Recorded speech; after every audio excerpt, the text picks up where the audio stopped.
The Galactic Academy's combat simulation arena hummed with anticipation as Lena Cross stepped onto the platform. Around her, cadets from a dozen species whispered and snickered. The human girl had become something of a joke in her final year, dead last in every practical examination. Her reflexes too slow, her strength laughably inadequate compared to the Krillian warriors or the eight-limbed Tisari combat specialists. Instructor Verex, a towering figure with obsidian scales and 4 golden eyes, watched from the observation deck with a mixture of disappointment and curiosity. In his 3 centuries of teaching at the academy, he had never seen a student struggle quite like Lena Cross. Her theoretical scores were exceptional. She understood tactics and strategy better than most of his top students. But when it came to execution, she failed spectacularly every single time. Today was the final trial. Pass and graduate, fail and return to Earth in disgrace. The simulation began with a standard scenario: 3 armed opponents in an urban environment.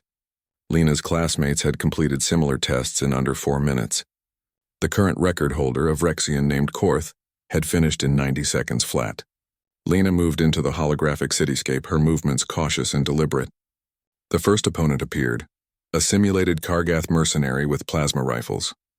Lena ducked behind cover as energy bolts seared the air where she'd stood moments before. Her classmates groaned.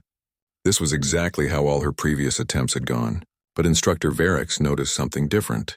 Lena wasn't just hiding. She was observing. Her eyes tracked patterns in the enemy's fire rate, the slight delay between volleys, the way the simulated opponent shifted weight before firing. Then she moved.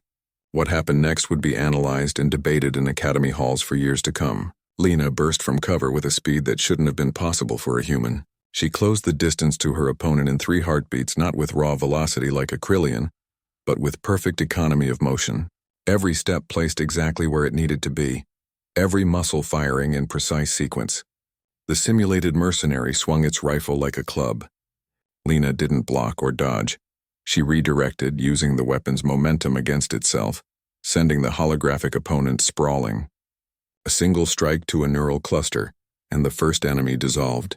The second and third opponents materialized simultaneously, flanking positions calculated to be impossible to counter. Standard Academy doctrine said to choose one target and accept damage from the other.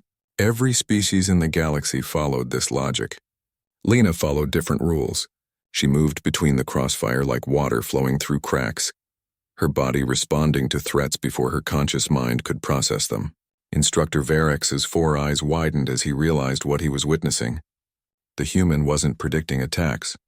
She was reading infinitesimally small cues in body language, air pressure changes, even the subtle electromagnetic signatures of weapons charging.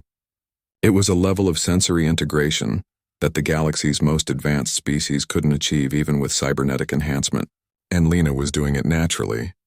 The simulation ended in 47 seconds. A new record. Silence filled the observation deck. Then chaos erupted. Cadets shouted accusations of cheating, system malfunction, anything to explain the impossible. But Instructor Verex knew better. He'd seen the raw biometric data.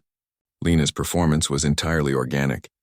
He descended to the arena floor where Lena stood, breathing hard, looking as shocked as everyone else. Her hands trembled slightly, not from fear, but from the aftermath of pushing her body to limits she'd never accessed before. "Explain," Verex commanded, his voice cutting through the din. Lena met his gaze, and for the first time since enrolling, she didn't look away. "I've been holding back, sir. Every test, every simulation, every sparring match, I've been terrified of what would happen if I didn't." "Why?" "Because humans aren't supposed to be able to do this." Her voice was barely a whisper. "Back on Earth, I was in an accident when I was 12. Experimental medical treatment. The doctors said it might have side effects, but they weren't sure. I've spent 6 years learning to suppress it to appear normal." Varex's mandibles clicked thoughtfully. "You chose to fail rather than reveal your capabilities. I chose not to become a weapon." Lena's eyes held a weariness far beyond her years. "Do you know what happens to humans who are too different? We have a long history of turning exceptional individuals into tools, experiments, or threats to be eliminated." The instructor understood then. In trying to protect herself, Lena had hidden the very gift that could change humanity's standing in the galactic community. Humans were considered a minor species, clever, adaptable, but physically unremarkable. If others like Lena existed, your final score is logged, Varric said formally. You pass with honors. Then more quietly he added, what you do with your gift is your choice, Cadet Cross. But understand this, the galaxy needs those who are different. We need those who see patterns others miss, who move when logic says movement is impossible, who refuse to be confined by what should be. Lena looked at her hands, still trembling with residual adrenaline. I don't want to be a weapon, sir. Then don't be. Varric's tone softened in a way few students ever heard. Be a bridge. Be proof that humanity's true strength isn't in matching other species' advantages, but in possessing advantages others never imagined. As the crowd of cadets slowly dispersed, still arguing about what they'd witnessed, Lena remained on the platform. She'd spent so long being the worst, being overlooked, being safe in her mediocrity. Now that mask was shattered, Instructor Varric paused at the exit. The universe is full of strong species, fast species, long-lived species, but adaptable species who can rewire their own limitations? His four eyes glinted with something like pride. That might be humanity's true power, and you, Lena Cross, may be the first of your kind to stop hiding it. The arena lights dimmed as Lena stood alone, no longer the worst in her class, no longer hiding. Whatever came next, she would face it as herself, impossibly fast, impossibly aware, and impossibly human.